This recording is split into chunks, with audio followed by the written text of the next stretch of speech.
আসসালামু আলাইকুম ভিউয়ার্স, আজকে একটা চিড়ের রেসিপি নিয়ে চলে এসেছি আপনাদের সাথে শেয়ার করার জন্য। এখানে আমরা ছোট ছোট করে আলু দেখছেন এইভাবে কেটে সুন্দরভাবে ধুয়ে রেখে দিয়েছি পেঁয়াজ কুচি একটা গোটা, নিয়েছি কিছুটা কারি পাতা।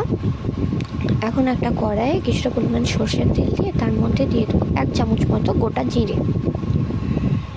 তেলটা খানিকটা গরম হয়ে এলে দিয়ে দিলাম 1 চামচ মতো গোটা জিরে। এখন এই জিরেটা ভালোভাবে একটু নেড়ে চেড়ে নিয়ে তার মধ্যে আমরা অ্যাড করে দেবো পেঁয়াজ কুচি। সুন্দরভাবে নেড়ে চেড়ে নিলাম, একটু হালকা নেড়ে একটু হালকা ভাজা ভাজা করে নিয়ে এর মধ্যে আমরা অ্যাড করে দিচ্ছি পেঁয়াজ কুচি। পেঁয়াজ কুচিটা দিয়ে ভালো করে কিছুক্ষণ ভালোভাবে নেড়ে চেড়ে নিয়ে পেঁয়াজটা যতক্ষণ না একটু ব্রাউন হচ্ছে ততক্ষণ একটু নেড়ে চেড়ে নিয়ে একটা আলাদা জায়গায় একটা আলাদা পাত্রে তুলে নেব।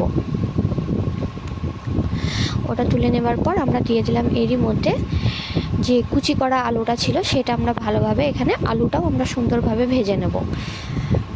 এর মধ্যে দিয়ে দিলাম পরিমাণ মতো নুন,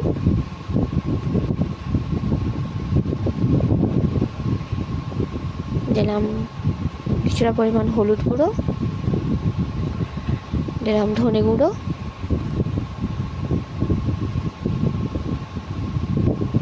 লঙ্কা গুঁড়ো, আর কালারের জন্য আমি এখানে দিয়েছি কাশ্মীরি লঙ্কা। কাশ্মীরি লঙ্কাটা আমরা একটু বেশি দিয়েছি, এটাতে ঝাল একদমই হয় না কিন্তু কালারটা খুব সুন্দর আসে। এভাবে ভালোভাবে নেড়েছি, তেল ছেড়ে দিয়েছে, আলুগুলোও ভালোভাবে সেদ্ধ হয়ে গেছে। সেগুলো আমরা একটা আলাদা পাত্রে তুলে নিয়ে এখানে কিছুটা কাঁচা বাদাম আর যে কারি পাতাটা নিয়েছিলাম সেটা ভালোভাবে ভেজে নেব। সেটাও আমরা আলাদা জায়গায় তুলে নিলাম। এখন এখানে আমরা নিয়েছি আরও কিছুটা পরিমাণ সরিষার তেল।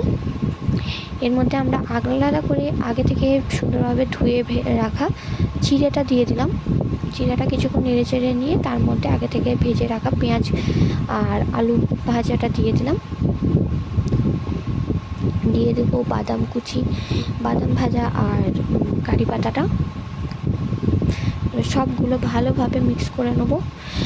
আশা করছি ভিডিওটা আপনাদের খুব ভালো লাগবে। ভালো লাগলে লাইক কমেন্ট শেয়ার করতে একদম ভুলবেন না। আর আমাদের চ্যানেল নতুন থাকলে অবশ্যই চ্যানেলটাকে সাবস্ক্রাইব করে ওপর থেকে দিয়ে দিলাম আমরা এখানে ব্ল্যাক পেপার। অবশ্যই বাড়িতে একবার ট্রাই করে দেখবেন, আশা করছি আপনাদের খুব ভালো লাগবে। আরও এখানে কিছু একটা দিয়ে দিলাম চাট মশলা, ভালোভাবে নেড়ে চেড়ে নেবো। খেতে অসাধারণ থাকে, সন্ধ্যে স্ন্যাক্সের জন্য এটা খুব সুন্দর। আশা করছি ভিডিওটা ভালো লাগবে, আর ভিডিও ভালো লাগলে অবশ্যই লাইক কমেন্ট শেয়ার করতে একদম ভুলবেন না। এরপর একটা নিলাম পাতিলেবুর রসটা আমরা এখানে পুরো নিংড়ে দিচ্ছি। আশা করছি ভিডিওটা ভালো লাগবে। Thank you so much.